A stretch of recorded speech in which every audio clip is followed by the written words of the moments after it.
So, have you been watching Tommy over at Travel Retirements, Cheap Houses in France, or A Place in the Sun, and thought to yourself, if I actually wanted to buy one of those houses, like, how would it work? Well, we're going to tell you because we just did it. Yeah.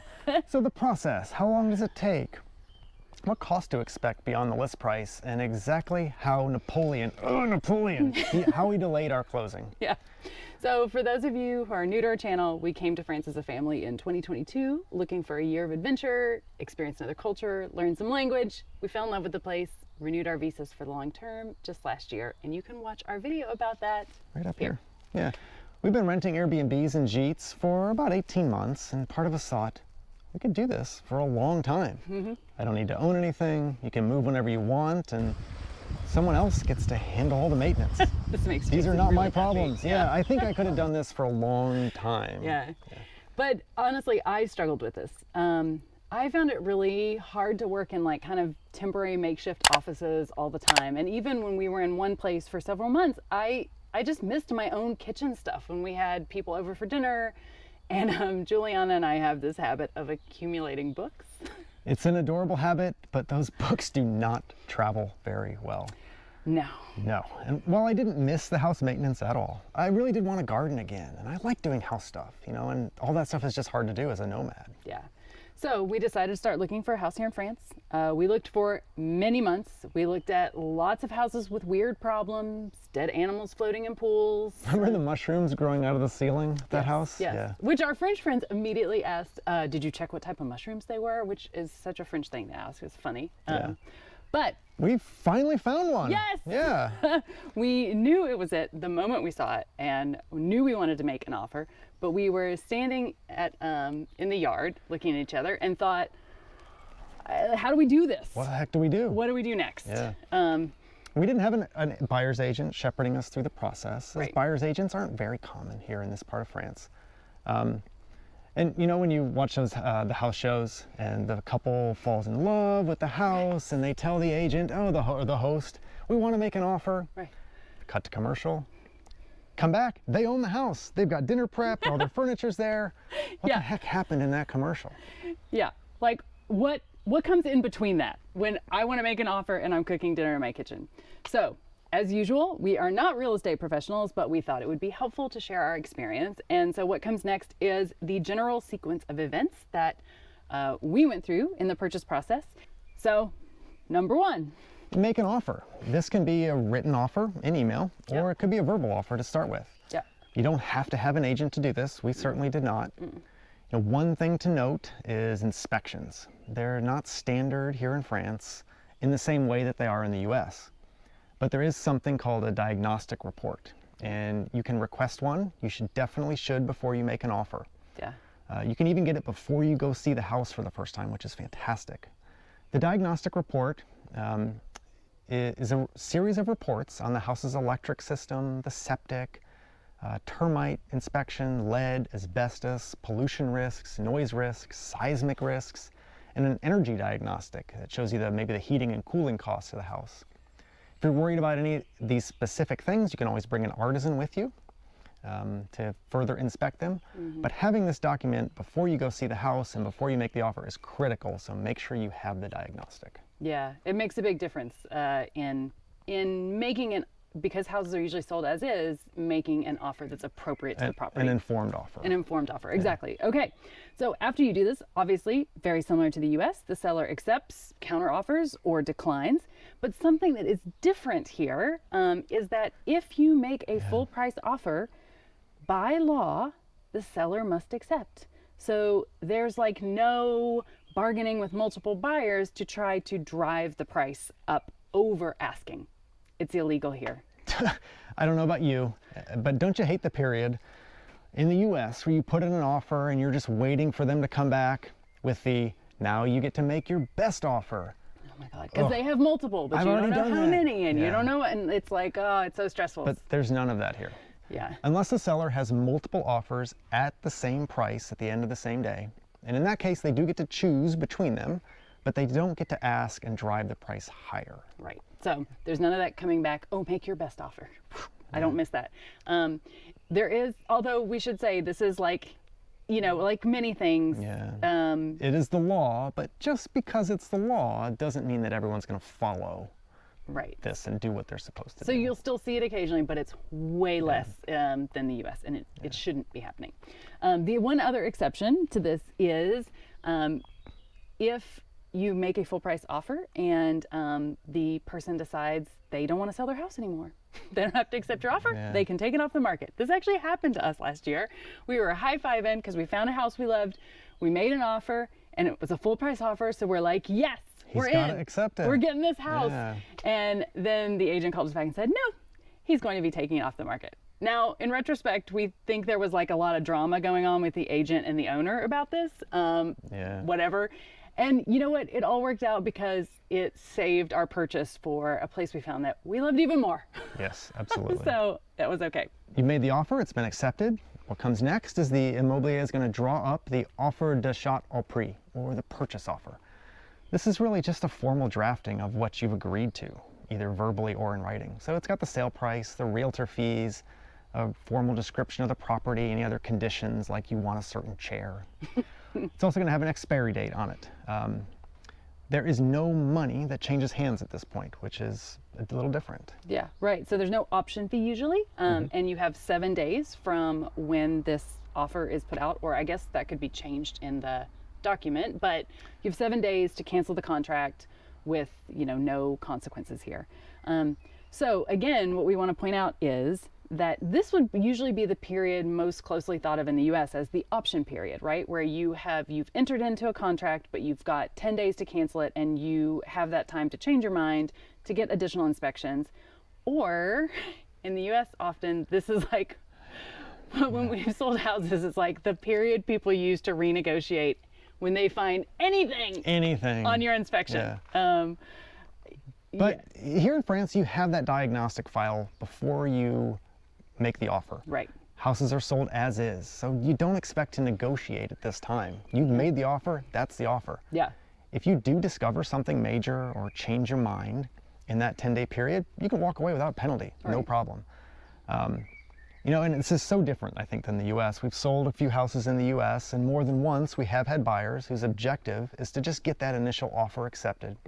Use this option period, this waiting time, only to renegotiate, using any work possible, anything, improvements they can think of, anything they can dream of, to try to say, we did agree, but now I want a lower price. Yeah. You remember the guy that didn't like the blinds we had in the house? Oh, yeah. Yeah. So I want a price reduction, even though we've agreed, because I want to change the blinds. Yeah.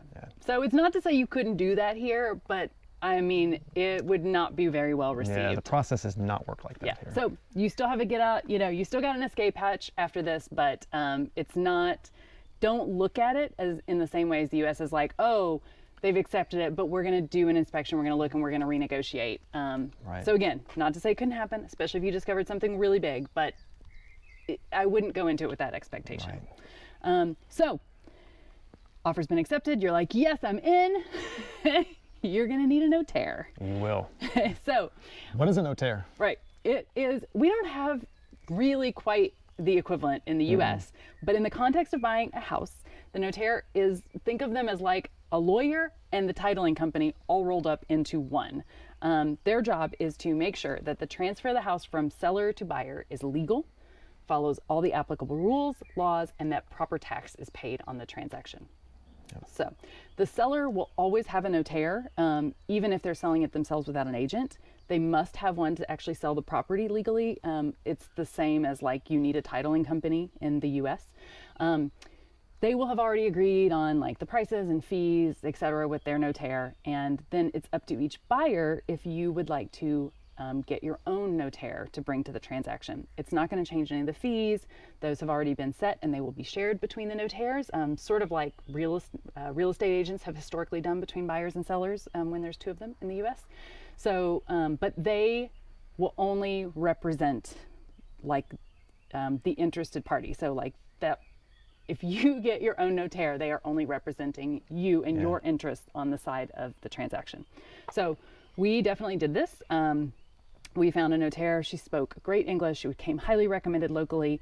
She was wonderful and explained everything to us in our native language, because you're signing all these legal documents in French. We are in France. We are in France. And while our reading is probably better in French than our speaking, I mean, these are big documents and it's all new terms that you don't know. So I feel like I don't know that there's any reason that you wouldn't want. There's no cost. A buyer's notaire. So. Okay, so now you have a notaire. You signed that initial purchase agreement. The notaire is going to start working on the compromis de vente, or the sale agreement. So this is the sales document that includes the legal description of the property, the land survey, all the parties involved in selling and buying, any furniture, other items or goods that might be being sold with the house and property. It'll show you the full cost, including breaking down how much of the total price is being paid to the seller, how much goes to the agent, the notaire, etc. This is the official legal document for the sale and transfer of ownership. And it's our understanding that the time between signing that initial purchase offer and this compromis de vente, this sales offer, it's not that long. It could be as short as a couple weeks as the notaire gets it drafted up. Wasn't for us. But for us, it took 3 months, thanks to Napoleon. He stepped in front. It was in his inheritance laws that had been in place since around 1805 and that are still in force here today. Right. So this means that each time a house passes down a generation, it has to be divided between the heirs according to this ancient Napoleonic code. So in some families, if they want to keep the house, this just means that it becomes owned by multiple people in the family, which is something like we don't really have the same mechanism for this in the US. But it's actually pretty common here, especially for country houses that have been in families for a long time. So when you go to sell, each generation of descendants must be traced to make sure anyone who has a right to ownership of the property is involved in signing off in the sale. So this is actually a huge part of the work that the notaire does to ensure that the right people are included in the decision and the documentation. Yeah, and in our case, when we started the sale, we thought that there were 3 owners, which seemed unusual, but okay. And maybe, I mean, not unusual here, but to us. To us, for sure, yeah. And perhaps this is because the house had been in the same French family for 4 generations. It's been a long time since any of this paperwork had to be done, but halfway through the process, everyone involved was surprised to find out that a distant cousin in their 80s, living peacefully and happily in Tahiti, had a right to partial ownership of the property and land. Yeah. And this didn't end up really being a problem for the sale, but the notaire and the sellers, they had to arrange for legal documentation and a representative. Right. To go out and meet with the cousin, explain the whole situation. In Tahiti. In Tahiti, right. And get all the proper paperwork signed off. She had to agree, she had to sign things, So, we actually have a friend who is an immobilier, an agent, and she told us that the largest number of descendants she's ever had to sign off on a single property was 17 different parties. Can you imagine having to negotiate with 17 people? Yeah, crazy. Okay, so now it's time to sign your compromis de vente, the sales agreement. And after you do this, it's going to kick off 3 steps. Number 1, so you've signed. It's going to open up a 10-day cooling off period. So you've signed the sales agreement, but you still have 10 days to back out for any reason at all. Yeah. You've got time to think. Yep. And is that either party or just okay? Both parties can back out. No penalty. Step 2 is you're going to have to pay. You're going to have to pay your initial deposit. This is probably the first time you'll be paying anything in this transaction, which is very different in the U.S., where you have already typically paid an option fee at the very beginning. And then earnest money. You'll pay earnest money kind of in the middle. Yeah. But that's different here. In France, there are no similar fees like that. Instead, you're going to pay this deposit after signing that initial compromis de vente, the sales agreement.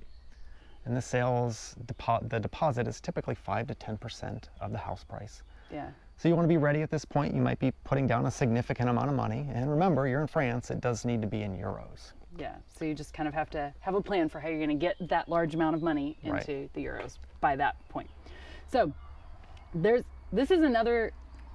Once this happens, the third thing that this kicks off is something we also do not have in the U.S., which is the town hall or mairie, and in rural areas, sometimes the farmers association, I don't remember the name for it, they have like right to first refusal of things in the event that they would need to buy the property for some sort of like public works, a school, a right of way, who knows, right?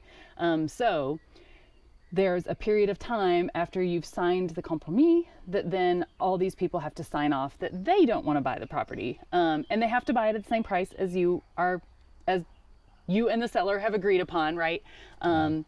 And if they don't do anything after 60 days, then you're clear to go. And you don't need to worry about this too much, because we've heard that most of the time, if there's a property that this is going to be an issue for, it's usually not a surprise to anyone. Yeah, it's planned out well in advance. Right, yeah. So like usually people know. And I think it's really cool because I know we've all seen places where maybe like a neighborhood is really growing and they need another school, but like the government doesn't really have a mechanism how to like in a competitive property market, how do they ever have a chance to be able to, make that transaction, even if they're willing to pay market price for it?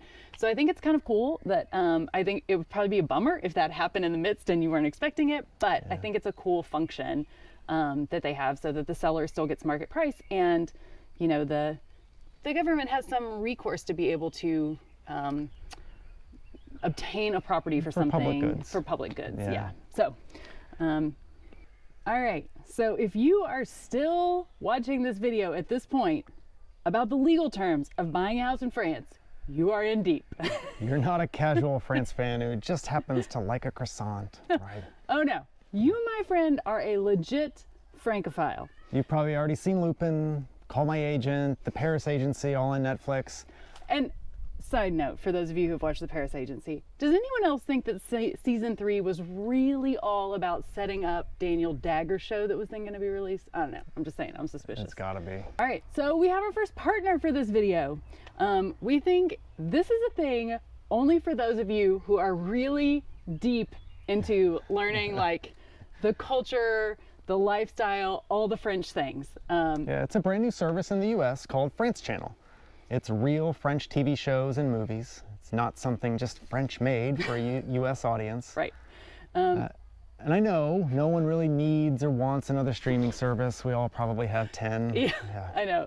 It's funny how we all thought it would be great when we got rid of cable and now we all have 10 streaming services. But the thing is, this is the place that you're going to find classic French movies that you can't find other places, kids programming in English and French, and all kinds of cool like cooking shows, travel shows, culture shows that are like never going to make it to American TV otherwise. You're just not going to see them anywhere else in the US. There's lots of real French shows and movies with French subtitles when you want to practice your listening skills. Right. There's also French shows dubbed into English for when your brain is too tired to practice French. Right. You still want some French in your life, but it's just like you've had it for the day. Yeah.